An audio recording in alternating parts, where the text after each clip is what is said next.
Okay, next is the wheel over point. This is the point in your waypoint where you will apply the rudder to turn the vessel to the next course. So, ganyan ang itsura ng wheel over point. This is your course. Okay, so itong linya na to, no? This is your original course. Tapos dito, from this point, you will alter your course, no? Ito yung alteration mo. So, ito, probably this is 045. And this one is 087, no? Okay, so nasaan bang wheel over point? Okay, the wheel over point is somewhere here. So, paano natin sukatin? Okay, guguhit ka ng 1 nautical mile parallel index. Ito na siya. 1 nautical mile parallel index. Ayan. Pareho, pagliko mo, guguhit ka din.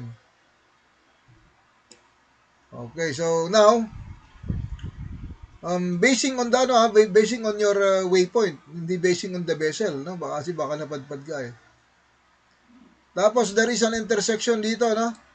Meron tayong instruction, no? So draw a parallel index line of 1 nautical mile from your course line towards the inner part of the turn. And then at the intersection of the parallel indexes, make a perpendicular line or perpendicular lines from the parallel indexes. So, tignan natin.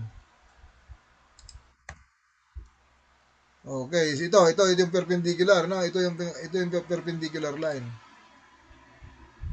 This line. Saka ito. Pero ito naman kasi ay useless yung isa, no? Dekorasyon lang 'yan, no? Dito ang importante, this one, no? So this line, 'yan. Okay, so next instruction, measure the reaction distance from the first perpendicular. This is about 0.2 nautical miles. Pwede mong gamitin yung 0.2 kung walang given. Okay, some officers use the length overall to measure the reaction distance, which is length overall in meters divided by 1852. And that is equal to the reaction distance. Then, susukat ka ngayon from this perpendicular line. Ito, yung perpendicular line. Susukat ka ngayon ito. This is your reaction distance, which is pwede siyang 0.2 o kaya i-convert mo yung length overall mo, no? Length overall divided by 1852.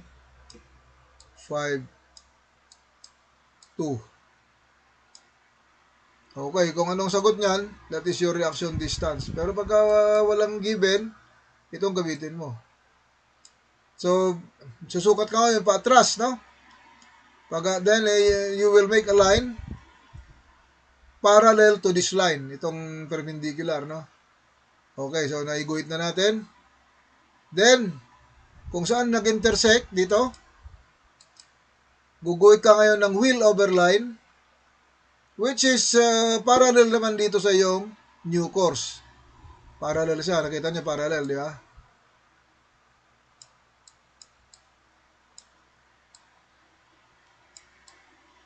Wala akong pansulat. Mouse lang ginagamit ko. Hindi ko na ikabit. Okay, so parallel din yan, no? Okay, so kung saan nag-meet, that is your wheel over point. So may arrow naman ako dito, di ba? Wheel over point. Okay, any question regarding this? This is a part of your exam. Sir, yung 0.2, sir, gagamitin lang po siya kapag walang given, sir. Oh, pag walang given. Pero kahit may given, if you are going to use that, I will accept that also, no? Kasi this is only to know na marunong ka, no? Kasi doon naman tayo sa mga essay type question ito, no? But this is not an essay, this is an illustration, ito-drawing nyo. Ngayon, kailangan meron kang you can use the maneuvering board para mas madali, or you can use a plain paper with the protractor, no? Protractor, tapos sukatin mo yung course mo na given. Sakali ang given ko is 0.2 let's say ang given is 270.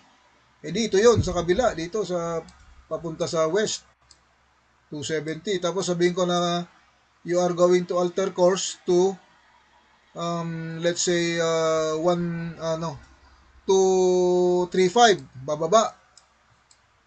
Okay, so dito ka magpaparallel ngayon dito at saka doon. Tapos dito sila mag-meet and then make a so dapat tama yung sukat mo, no? It means, sandali, burahin ko lang to para hindi makalito.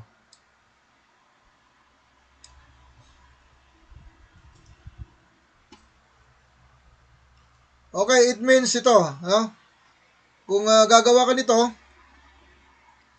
course line mo, this is your course line, this is your waypoint, no? Yung parallel index mo, dapat meron kang sinukatan. No? Kung, if you are using the maneuvering board, madali lang kasi meron kang scale doon, di ba? Kung ano yung scale na gamitin mo, yun din ang gamitin mo sa lahat, including here. Okay, so pag yun ang ginamit mo, walang problema. Pero pag yung ginamit mo, bond paper lang, then susukat ka dito ng tama. Ibig sabihin, pag sinukat mo dito is, let's say, ang ginamit mo dito is 5 centimeters. Okay, so malaki naman yung bond paper, kasi naman yung 5 centimeters doon. Yung 5 centimeters mo will be equal to 1 nautical mile yun. Diba? Kung 0.2 naman ang gamitin mo, ilang bang 0.2 ang meron sa 1 nautical mile? 5. So, divided by 5. 5 centimeters divided by 5 is 1 centimeter. So, 1 centimeter naman ang sukat nito. Itong reaction distance. Kaya from dito, susukat ka ngayon ng 1 centimeter pabalik. Tapos, yan ngayon ang guhitan mo and that will be your wheel over point. Tapos, guguhitan mo lang ng wheel over line. Although hindi ito important yung wheel over line, no? Kailangan mo lang yung wheel over point. Pero this is the procedure. Okay, so meron naman explanation dyan. I will process this handout tomorrow.